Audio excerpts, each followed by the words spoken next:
El 26 de junio de 1811 fue pasado por las armas Ignacio Allende junto con sus compañeros insurgentes Juan Aldama, Mariano Jiménez y Manuel Santamaría.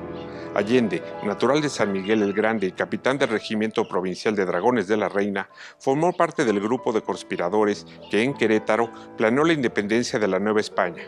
Al ser descubiertos, el cura Miguel Hidalgo decidió dar inicio al movimiento en la Villa de Dolores, logrando aglutinar a miles de seguidores de los que recibió el título de generalísimo de las armas americanas, correspondiendo a Allende el de capitán general. Se sucedieron una serie de victorias en las que, debido a la falta de disciplina, ocurrieron desórdenes que contribuyeron a crear tensiones entre Hidalgo y Allende, que se vieron incrementadas cuando, tras la batalla de Monte de las Cruces, el cura decidió no tomar la Ciudad de México y retirarse.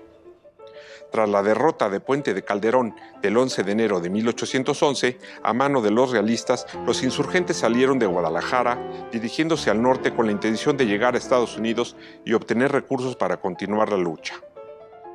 En el camino, al cura Hidalgo se le responsabilizó de las derrotas sufridas, siendo obligado a entregar el mando a Ignacio Allende. Poco después, el peregrinar de los insurgentes rumbo al norte fue interrumpido en Acatita de Baján, donde fueron hechos prisioneros por el teniente coronel realista Ignacio Elizondo, que urdió un engaño para lograr la aprehensión de los caudillos insurgentes. Se puso en comunicación con Allende y le aseguró que pretendía unirse a la insurgencia, ofreciéndole auxilio y recursos. La pena y sobresalto de la traición ocurrida en Baján fue mayor en Allende, pues al momento de verificarse tuvo el inmenso dolor de ver morir a su hijo Indalecio, que al intentar oponer resistencia recibió un balazo que le arrebató la vida. En Chihuahua, Allende, al igual que Hidalgo, fue encarcelado en un exconvento jesuita, tocándole por celda la marcada con el número 2. Sus interrogatorios, que fueron presididos por Ángela Bella, nos han legado un valioso testimonio del inicio y desarrollo de la primera etapa de la Revolución de Independencia. Allende siguió durante su proceso una estrategia que intentaba destruir o aminorar los cargos más graves que podrían recaer sobre su persona. Por ello, en la primera parte del interrogatorio al que fue sometido, intentó convencer a sus interrogadores de que la insurrección de Dolores fue con la intención de proteger a la Nueva España de las autoridades afrancesadas, que intentaban poner el reino en manos de Napoleón Bonaparte, y que parte del disgusto que se generó entre él e Hidalgo se debió a que el eclesiástico comenzó a dar muestras de pretender la independencia de la Nueva España en perjuicio de los derechos de Fernando VII. Posteriormente, procuró demostrar que él no había tomado parte en los saqueos y en las masacres que se habían perpetuado en contra de los europeos y que incluso intentó evitarlos a toda costa. Por lo tanto, la responsabilidad de esos excesos debía recaer en el cura de Dolores, quien se había apoderado del mando y había impuesto su voluntad, despreciando el parecer del antiguo capitán de Dragones de la Reina. Quiso hacer creer a las autoridades que lo juzgaban que era un individuo que había obrado de buena fe, y como prueba de ello afirmó que aun cuando pudo haberse fugado en la hacienda de San Lorenzo, no lo hizo porque se creía capaz de merecer el indulto. Finalmente, con una vaga esperanza, solicitó se le perdonase la vida, ofreciendo emplear su influencia para terminar con la insurrección, o de no aceptarse esa oferta, pidió que se le destinara a un regimiento en España, donde se podría sacar provecho de su experiencia como militar y donde tendría la oportunidad de reparar su honor. Mariano Jiménez se desempeñaba como director de la afamada mina de La Valenciana de Guanajuato, cuando se unió a la insurgencia, colaborando con la fundición de cañones y organizando la fuerza de artillería. Fue en Acámbaro donde recibió el grado de teniente general.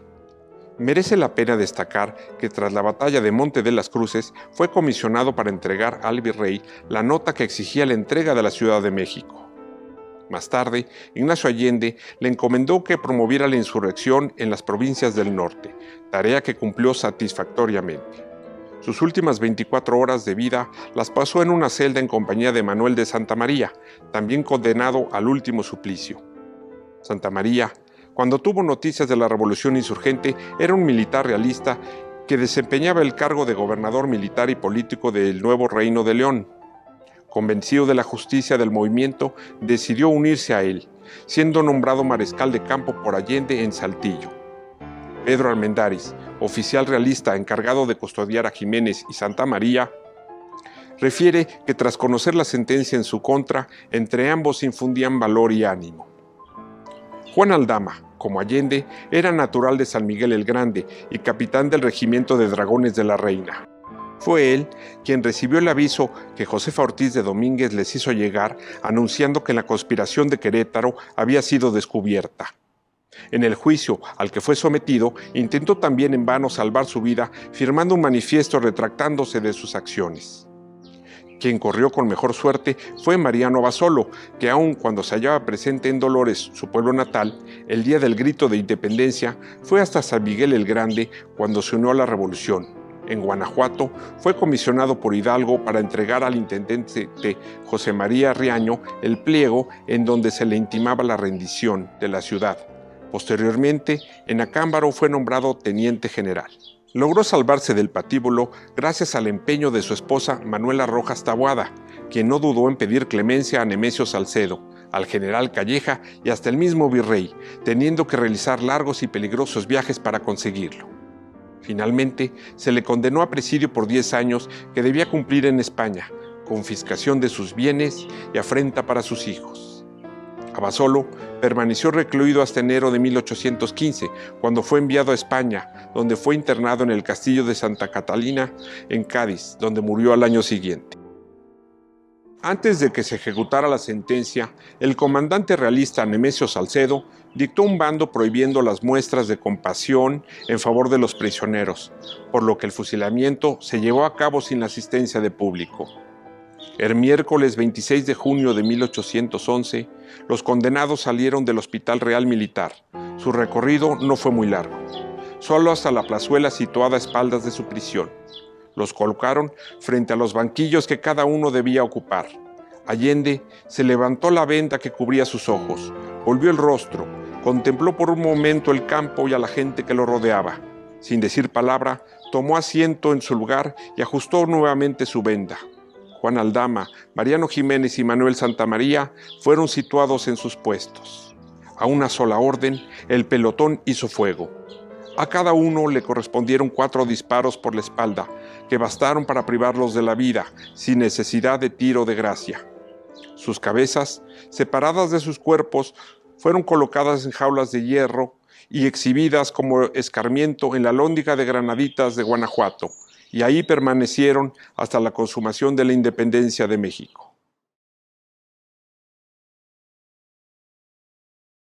Secretaría de Cultura. Gobierno de México.